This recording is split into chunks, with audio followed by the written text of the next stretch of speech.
Nadie me ha dicho nada, pero hemos empezado a poner en la página de la Iglesia las predicaciones o algunas predicaciones, porque así pues llegan también Alejandro y Olga, que lo agradecen. Antes se las llevábamos en una llave USB, pero ahora las grabamos y las ponemos en YouTube y en la página de la Iglesia. Nos vamos modernizando. La página de Facebook. Todavía no tenemos una página de la Iglesia en Internet, pero la tendremos en su momento.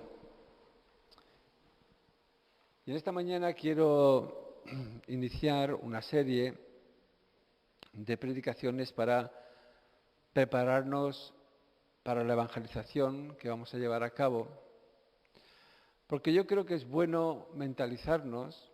Ayer en la vigilia ya lo hicimos y estamos organizando varias áreas con varios responsables de esas áreas, porque por una parte es un derecho, como dijimos, pero por otra parte es una responsabilidad. Es un privilegio, pero también tenemos que hacerlo bien. Entonces, bueno, si Dios quiere, el viernes 16 de septiembre saldremos a la Plaza del Pueblo y llevaremos a cabo un acto de evangelización, con testimonios, con canciones y con una pequeña predicación también, y con actividades para los niños. Entonces, en esta mañana quiero, como digo, iniciar, en primer lugar, una reflexión sobre por qué tenemos que evangelizar. Parecería que es evidente, sin embargo, muchas veces ha habido negligencia en este área, ¿no? Tanto a nivel de iglesia como también a nivel personal. Y es bueno que sepamos que lo tenemos que hacer y que lo hagamos bien. Entonces, en 1 Corintios, capítulo 9, voy a leer 2 versículos.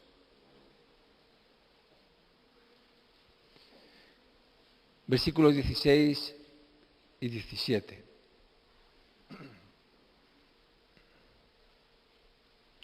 Dice el apóstol Pablo: pues si anuncio el Evangelio, no tengo por qué gloriarme, porque me es impuesta necesidad. Y ay de mí, si no anunciar el Evangelio. Por lo cual, si lo hago de buena voluntad, recompensa tendré. Pero si de mala voluntad, pues la comisión me ha sido encomendada. Vamos a quedarnos ahí. Quiero retener esa frase que dice Pablo: ay de mí si no anunciare el Evangelio. Pobre de mí. Y dice, si lo anuncio, es porque no me queda más remedio. Es porque me es impuesta necesidad. ¿Cómo que nos es impuesta la necesidad de compartir el Evangelio?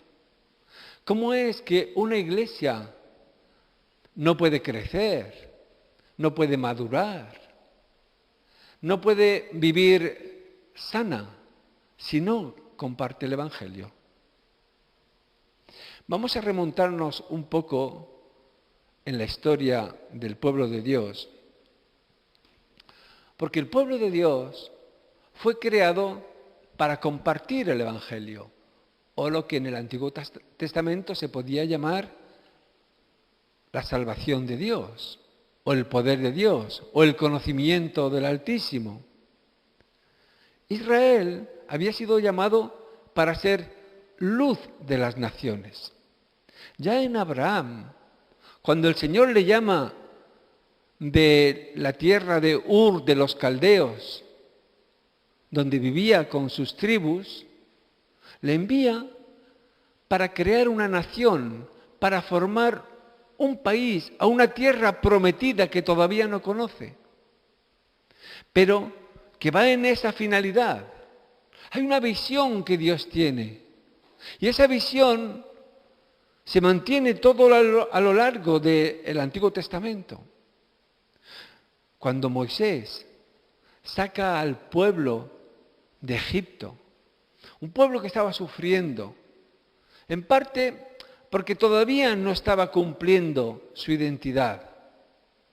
Pero cuando Moisés le saca y le lleva al monte Sinaí y le da los 10 mandamientos y les organiza para una peregrinación que llegue hasta Israel, hasta la tierra prometida, está formando a ese pueblo para una conquista. Pero esa conquista tiene como objetivo que ese pueblo viva los valores de Dios y los transmita a otros.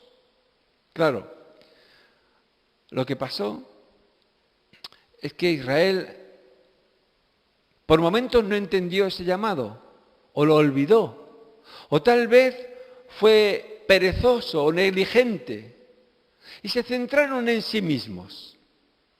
Esa es siempre la tendencia de todo pueblo que tiene una visión, que tiene una misión, y que llega un momento en que se olvida, porque disfruta de las bendiciones que Dios le da. Y desgraciadamente Israel empezó disfrutando de las bendiciones que Dios le daba, pero poco a poco fue perdiendo ese sentido de ser luz de las naciones. Y los profetas se lo tuvieron que recordar, y los profetas se lo tuvieron que advertir, de tal manera que hubo, como si dijéramos, un anuncio de que si no cumplían con el deber que tenían, si desobedecían a Dios y se convertían como las demás naciones, si se dejaban ellos influenciar por las malas costumbres de los pueblos que les rodeaban y venían a perder esa dimensión de luz, llegaría un momento en que dejarían de ser. Tanto es así que Jeremías, en su sufrimiento, Isaías también, pero menos en el sentido de que fue a Jeremías a quien le tocó padecer el exilio, Jeremías llegó a un momento a decir al pueblo de Dios que ya no tenía ninguna razón de ser y que por eso sería condenado al exilio. Hubo profetas como Oseas que dijeron: pues este pueblo ya no es mi pueblo, este pueblo ya no manifiesta mi gloria.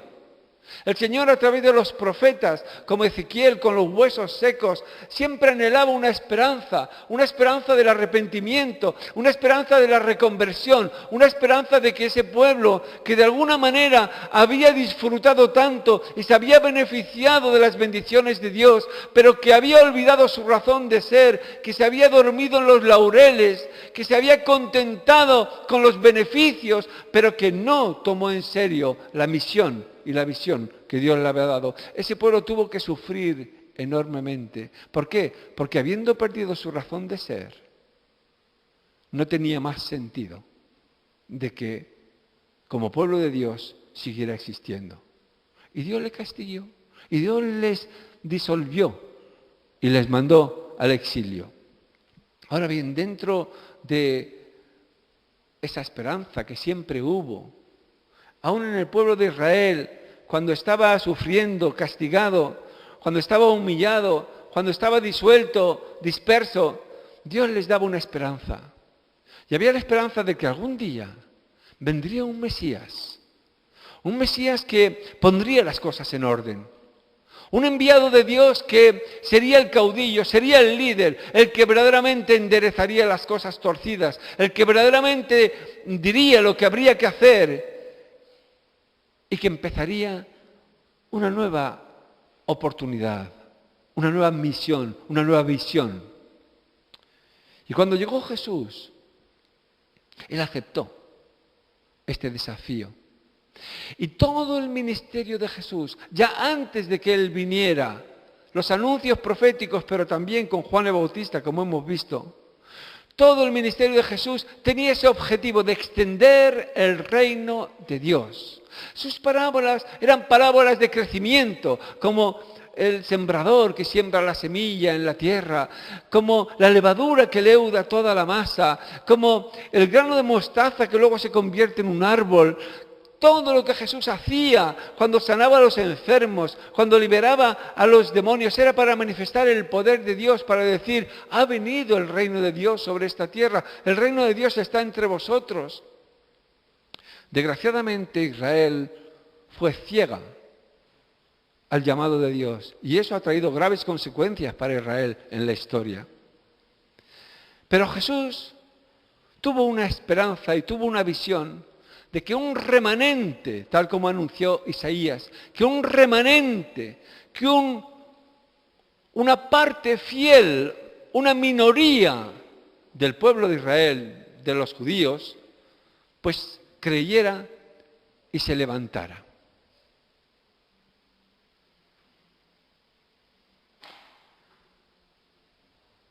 Cuando en el libro de los Hechos empiezan los discípulos a predicar el Evangelio, cuando en el libro de los Hechos empiezan a acontecer cosas nuevas que los judíos no conocían, hay un despertar, hay un avivamiento, hay todo un movimiento que a través de Pentecostés hace que algunos, miles, en el pueblo de Israel se despierten.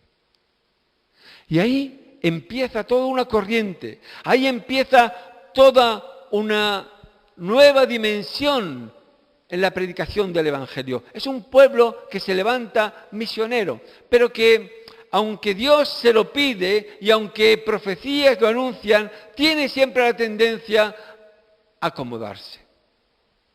En una ocasión, cuando les prohibieron que hablaran de Jesús, en Hechos 4:19, dijeron, no podemos negar lo que hemos visto y oído. No podemos negarlo. Tenemos que compartirlo. ¿Por qué? Porque esa era la razón por la que habían recibido el bautismo del Espíritu Santo. Jesús les había dicho en Hechos 1:8, recibiréis poder para ser mis testigos. Y entonces cumpliréis la visión, porque saldréis de Jerusalén, iréis a Samaria y hasta lo último de la tierra. Sin embargo, aquellos de Jerusalén que vivieron Pentecostés se quedaron muy cómodamente en Jerusalén. Y tuvo que emplear Dios una persecución a través de la muerte de Esteban. Siempre ocurre esto, que cuando el pueblo de Dios se duerme, Dios quita su mano protectora y empiezan a ocurrir calamidades y empiezan a ocurrir desgracias. ¿Por qué? Por la desobediencia. Porque los dones del Espíritu Santo, el poder que Dios les había dado por medio del Espíritu Santo, era para compartirlo, era para los demás. Era para que fueran testigos. Ya en el Antiguo Testamento el Señor les había dicho, y seréis mis testigos. Desgraciadamente, los testigos de Jehová han tomado ese versículo, han hecho su lema. Quiero decir que, aunque ellos están obedeciendo, yendo casa por casa, cosa que los cristianos evangélicos por lo menos no hacemos, sin embargo no era algo exclusivo de un grupito. Era para que todos aquellos que creyeran en el Señor fueran a compartirlo con los demás. Se crearon estrategias en el Nuevo Testamento. ¿Por qué? Porque cuando empezaron a ejercer verdaderamente los dones, como Pedro, sanando, como Pablo, como echando fuera demonios, siempre era para evangelizar. Lo mismo que Jesús había hecho. Jesús, con sus milagros y con sus sanidades, algunas las hizo en la sinagoga, pero la mayoría las hizo en la calle. Y cuando llamó a Zaqueo, el pecador, y cuando perdonó a la prostituta, y cuando sanó al ciego Bartimeo y otros, lo que estaba haciendo era una acción pública para demostrar su carácter salvador, su carácter mesiánico. Y a menudo cuando sanaba decía, tu fe te ha salvado. ¿Por qué? Porque para él lo importante era la salvación. Desgraciadamente, como digo, muchas veces los cristianos se han encerrado en sí mismos y han creído que los dones del Espíritu Santo eran para su propio beneficio. Y han creído que lo que se trataba era de disfrutar ellos mismos. Por eso es que a menudo en la historia de la Iglesia ha habido épocas de oscurantismo. Ha habido épocas donde la Iglesia ha sufrido porque ha perdido su visión. Y todo aquel que pierde su visión y su misión termina sufriendo. Es una ley espiritual. Si tú has recibido algo del Espíritu Santo, si tú has recibido una salvación tan grande, si tú has disfrutado de los beneficios de la bendición de Dios, no es para que tú te lo quedes. La bendición de Dios es como un río. Por eso la Iglesia, dice el texto también, que tiene que permitir que la palabra corra, como el agua. Si el agua se estanca, se pudre. Una iglesia que no hace correr la palabra, se estanca y se pudre. Y muchas personas que empezaron bien, terminan mal. ¿Por qué? Porque el llamado que tienen a compartir lo que han recibido, al no hacerlo, se estancan y se pudren y se mueren. Porque se quedan con el beneficio que han recibido de parte de Dios. Y desgraciadamente hay muchos, como en el pueblo de Israel y como en la iglesia a través de los siglos, que se pierden, se endurecen, se encallecen. ¿Por qué? Porque no tienen esa dimensión de compartir, de fluir, esa dimensión de que corra la palabra a través de ellos, como cartas abiertas que somos. Digo que la iglesia en el Nuevo Testamento creó estrategias. Dice un texto que cuando fueron perseguidos por causa de la persecución de las matanzas que hubo, cuando murió Esteban, en Hechos 8:4 dice, los que fueron esparcidos iban por todas partes anunciando el Evangelio, aprendieron. Y Dios, en su bondad, tiene una pedagogía un poco del palo y la zanahoria. Si sabemos caminar con la zanahoria de la bendición, pues Dios sigue dándonos la zanahoria de la bendición y seguimos disfrutando de ella. Pero si creemos que nuestro derecho como el pueblo de Israel es seguir siendo bendecidos por ser vos quien sois, y pierdes el sentido del propósito por el que tú has sido salvo, por el que tú has recibido para dar, para ser un canal de bendición, Dios tiene que darte el palo. Lo mismo que tú a tus hijos. Si no saben valorar lo que tienen, llega un momento en que lo pierden, porque lo usan mal, no con el propósito con el que lo recibieron. Y en el Nuevo Testamento, como digo, se repiten varias estrategias de muchos tipos. Llega un momento en que pues, Pedro considera que él tiene que hablar a los judíos, y las cartas de Pedro pues lo vemos, y las cartas de Hebreos también, vemos que había un grupo que predicaba a los judíos. Pero luego viene Pablo, que había perseguido a los cristianos, y que era un judío de los muy judíos. Y este Pablo, pues dice, pues yo, como los judíos no quieren entrar, me voy a ir a los gentiles. Porque había una gran oposición por parte de los judíos. Había una minoría que se convertían. Y de hecho, todavía hoy hay una minoría de judíos que se convierten, se llaman judíos mesiánicos. E Israel tiene un propósito en el plan de Dios, que algún día Dios se cumplirá. Nosotros hemos sido injertados, como dice Pablo en Romanos, en el olivo que es Israel, en el tronco. Y nosotros hemos seguido, pero ellos algún día también se despertarán en la historia. Está anunciado, está profetizado. Pero como digo, Pablo asumió ese llamado.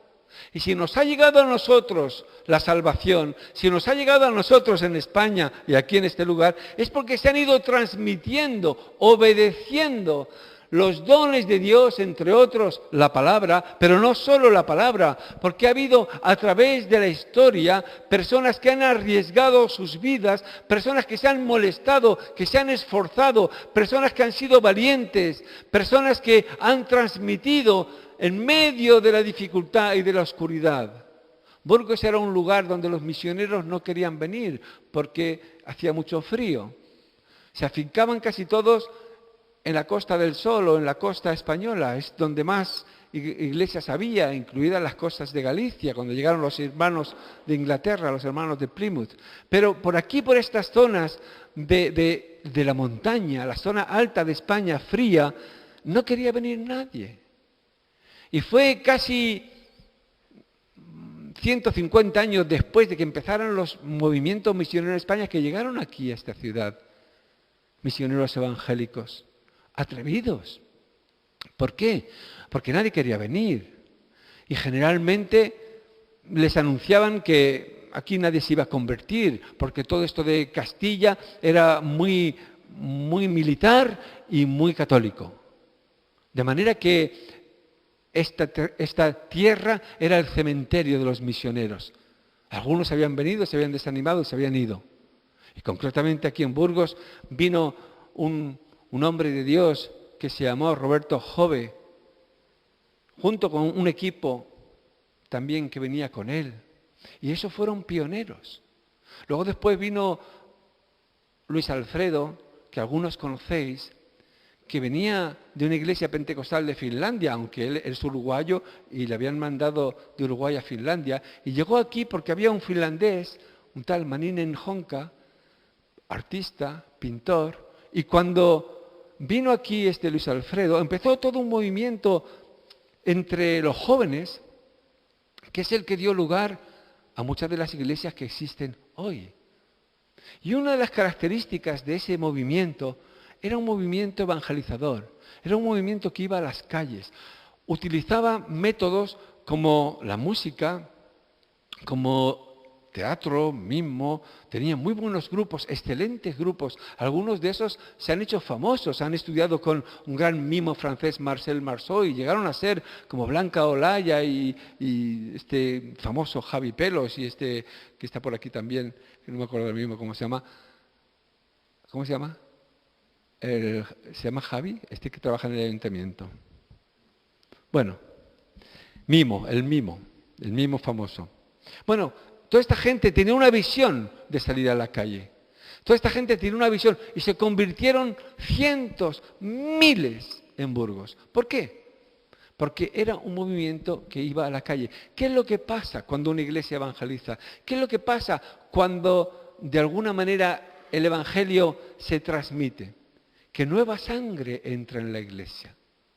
La evangelización llama a la evangelización. La gente nueva llama a gente nueva. Se renueva la sangre, se renueva la oración, se renueva la vida espiritual. Una iglesia que no evangeliza es una iglesia que se endurece, se crean tradiciones, se crea un círculo privado, una obra, podríamos llamar, social, aunque de eso hablaremos dentro de un momento. Y uno se queda tan tranquilo como está, porque se encuentra muy bien con sus compañeros. Digo que en el Nuevo Testamento empezaron diferentes estrategias. Y es cierto que nuestra iglesia ha sido conocida y respetada por la obra social. Y está bien. La obra social es buena, las casas de acogida, pero probablemente muchos de vosotros no sabéis que lo que llamamos hoy la obra social surgió como una de esas comunidades que en aquel entonces, en ese avivamiento en Burgos, se crearon para acoger a personas de la calle. Se crearon para predicar el evangelio a ciertas personas que estaban en dificultad. Concretamente empezaba la droga o pequeños delincuentes. Y cuando se creó esa comunidad, que era una iglesia de alguna manera, aquí en Quintana Dueñas, De hecho, antes de la comunidad, en la misma casa que hoy donde las chicas, Roberto Jove tuvo su iglesia. Luego se cambiaron a Burgos, pero empezó aquí en Quintana Dueñas. Por eso es que aquí hay una historia y Dios tiene aquí una unción y un llamado en este lugar. Y de alguna manera nosotros hemos sido los herederos de esa antorcha que hemos seguido adelante. Pero yo tengo una pregunta. ¿Pudiera ser que esta iglesia, por causa de que hay esa obra social, que ha sido una manera por la que han llegado nuevas personas y que muchos de vosotros estáis aquí gracias a esa obra social que ha acogido a personas necesitadas? Pero pudiera ser que algunos, que luego ya no han sentido ellos, incluso aquellos que han recibido a lo mejor ayuda en la obra social, luego ya no se han identificado tanto con la obra social porque querían superar esa etapa y no querían que les compararan con cuando llegaron, ¿no? Pudiera ser que esta iglesia en parte ha perdido la visión de evangelización porque se han dormido en los laureles de la obra social. Incluso aquellos que ya no querían seguir o no recibían el llamado de la obra social, entre comillas, han dejado de evangelizar porque total, la obra de social ya lo está haciendo. Y los demás, pues, vivimos un poco de la renta. La obra social es la que está trayendo nueva gente a la iglesia. Y claro, los que no están en la obra social se duermen, ya lo están haciendo otros. Y aquellos mismos que sufrieron los beneficios de la obra social luego llegan a acomodarse sus vidas y se olvidan de que ellos también tienen que dar testimonio y tienen que evangelizar. Y dicen, bueno, ya lo están haciendo otros. Cuando yo llegué, pues a mí me lo hicieron. Porque además es que hay algunas personas que piensan que el evangelio es solo para drogadictos, para gente que está en la cárcel, y eso es mentira. Y hay muchos que han perdido esa visión de que el evangelio es para todos. Por eso es que nuestra iglesia tiene que aprender, tiene que tener la visión de aprender a comunicar el evangelio a todas las clases sociales, ya sean personas que vienen con problemas o inmigrantes o clases sociales necesitadas, ya sea personas educadas, con carreras, porque el evangelio no es solo para una clase social o una clase de personas. Y es verdad que hay que crear estrategias. Yo admiro y espero que siga esa estrategia del trabajo con los jóvenes, con los niños, porque es una estrategia. Por ahí todavía no vemos mucho fruto, pero por ahí se podría llegar a tocar a padres y a familias. ¿Por qué? Porque ahí están entrando hijos de personas que no necesariamente tienen problemas de droga, de delincuencia o salen de la prisión. A lo mejor tienen otros problemas, cuidado, porque todos tenemos problemas. Pero esta iglesia debe aprender a llevar el evangelio a otro tipo de personas y no contentarse con lo que ha sido tradición. Yo creo que Dios nos ha dado este edificio y Dios nos ha dado una riqueza de dones, de ministerios. Muchas veces no sabemos valorarlo, pero tenemos entre nosotros abundancia de riqueza, abundancia de dones. Tenemos entre nosotros recursos, muchos recursos. Ayer estábamos en Brieva y algunos pues que no conocían, decían, wow, no sabía yo que teníamos este recurso, esta posibilidad. Finalmente uno se acostumbra a todo, sobre todo a lo bueno. Y resulta que incluso este edificio tan maravilloso que Dios nos ha dado, y las personas, y los dones, y las vidas, y los testimonios tan tremendos que tenemos entre nosotros, llega un momento en que uno pues se acostumbra. Tanto es así que pudiera ser, imagínate la contradicción, que pudiera ser que viniera gente nueva y no se encontrara a gusto. ¿Por qué? Porque veía un clan tan cerrado, un gueto que solo se miran unos a otros y están tan relacionados en amistad unos a otros, en un círculo privado, que no es capaz de amar, de entender, de comunicarse, de tener compasión. Hay personas que han perdido la capacidad de transmitir a otros la buena noticia. No saben cómo hacerlo, o les da vergüenza, o sienten que ellos no tienen ese llamado, o sienten que ellos no han sido formados para eso. Eso es un error, eso es una equivocación. Aún el ciego que fue sanado en el Evangelio de Juan decía, mira, yo solo se queda ciego y ahora veo. Ese es un testimonio sencillo, cualquiera de nosotros puede decir eso. ¿Quién no ha tenido un cambio en su vida? ¿Quién no ha sido bendecido? ¿Por qué nos cuesta tanto transmitir aquello que hemos recibido? Tú no sabes que Dios te va a pedir cuentas porque esa es tu razón de ser, por la que Dios te deja en la tierra. Si Dios te quisiera solo para alabar su nombre, te llevaría al cielo. Pero si Dios te tiene aquí en esta tierra, es para que tú seas transformado, y es verdad que, como decía Jesús, a veces eso lleva tiempo, y caídas, y levantadas, y vueltas a caer, y vueltas a levantar. Pero no impide, eso no impide.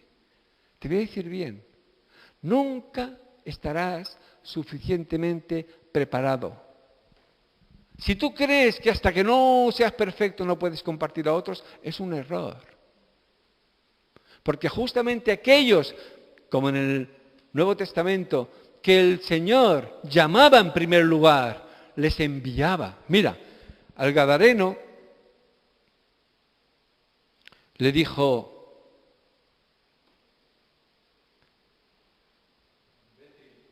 vete a tu casa y comparte con ellos lo que Dios ha hecho contigo.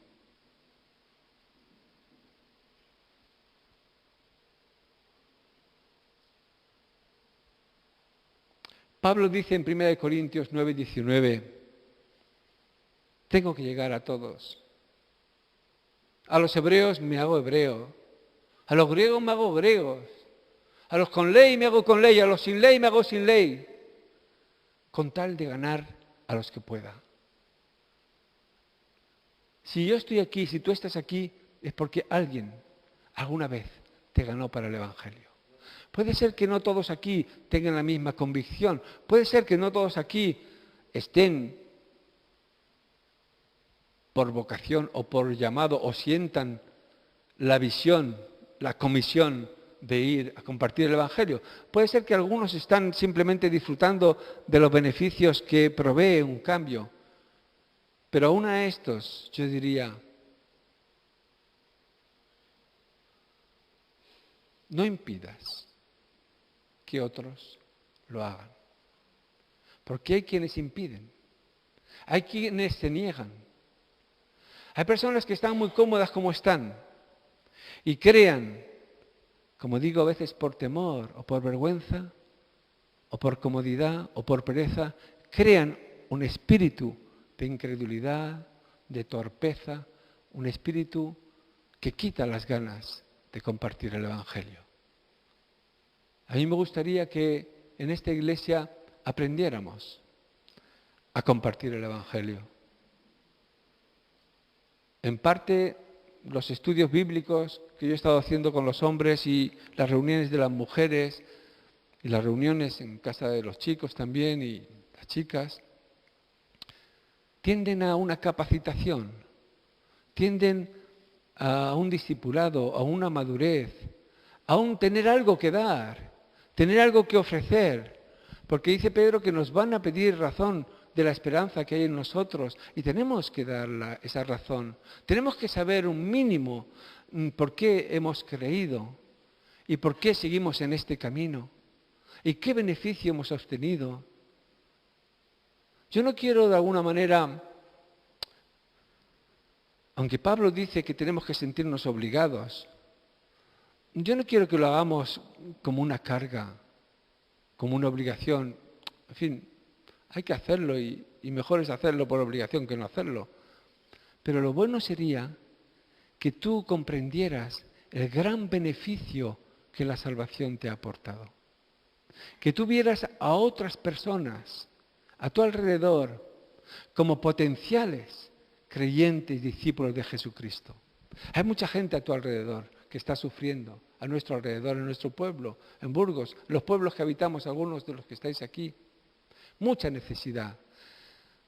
Una de las causas por las que estamos orando es para que un gusanillo, o un hambre, o una sed, o una compasión se despierte en nosotros. Que salgamos del letargo, que salgamos de esa inclusión, de ese mirarnos al ombligo en que hemos caído. Yo sé que no se daban siempre las condiciones, pero ahora tenemos las mejores condiciones que hemos tenido en la historia de nuestra iglesia desde que surgimos como iglesia aquí en este pueblo, aunque la prehistoria de esta iglesia es larga. ¿Qué esperamos? ¿Qué esperas? ¿Todavía crees que te tienen que convencer de la necesidad de compartir el Evangelio? ¿Todavía crees que tú puedes quedarte con los dones que Dios te ha dado, con los talentos que Dios te ha dado y no compartirlos y que todo va a ser igual? No. Cuando Jesús contó la parábola de los talentos, cosa dura, le dijo al que no había hecho nada con los talentos: siervo inútil, siervo malo, aún lo que tienes se te va a quitar.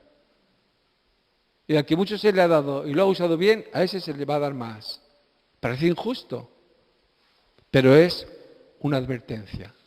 Si tú, con el talento que tienes, con los dones que Dios te ha dado, no lo usas, aún lo que tienes se te va a quitar.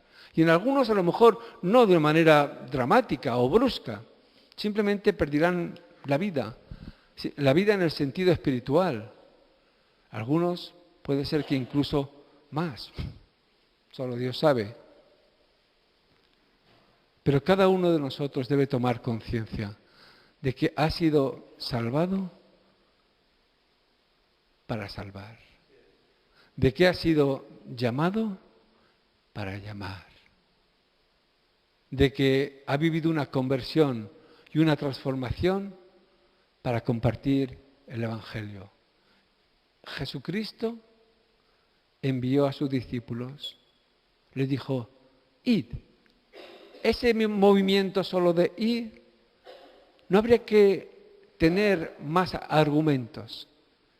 Ese movimiento de ir es salir de uno mismo, salir de su comodidad, salir de su rebaño, de su iglesia, de su círculo cerrado, e ir más allá. Una nueva dimensión, una nueva etapa. Yo espero que tomamos esa conciencia. Y estoy convencido que Dios nos dará el 100 por 1. Es decir, si nosotros hacemos un esfuerzo, Dios lo va a multiplicar. Dios va a poner su parte si nosotros hacemos la nuestra.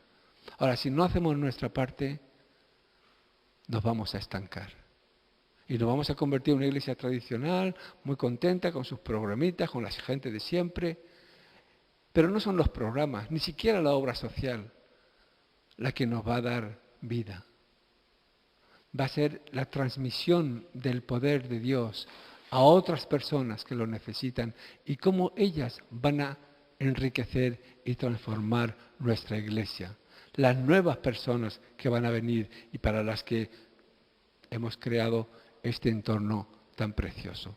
Así que manos a la obra, no perdamos la visión, porque un pueblo sin visión perece. Señor, te pido que tú nos hagas conscientes de la responsabilidad que tenemos como iglesia, cada uno de nosotros, no unos pocos, cada uno que ha recibido tu salvación, que ha recibido tu mensaje, la responsabilidad que tenemos de transmitirlo, de dar testimonio, de ser testigos de esa salvación tan grande que tú nos has dado. Te pido que levantes entre nosotros un hambre y sed de compartir el Evangelio. Te pido que conforme nos vamos preparando, quitando las impurezas, quitando los impedimentos que hay en nosotros para movernos hacia los demás. Que tú, Señor, vayas obrando, no solo dándonos la convicción y la sabiduría y la estrategia, sino también la fuerza, el entusiasmo, la alegría de poder ser tus instrumentos, los instrumentos en tus manos para los que tú nos has creado. En el nombre de Jesús. Amén. Amén. Pues seguiremos.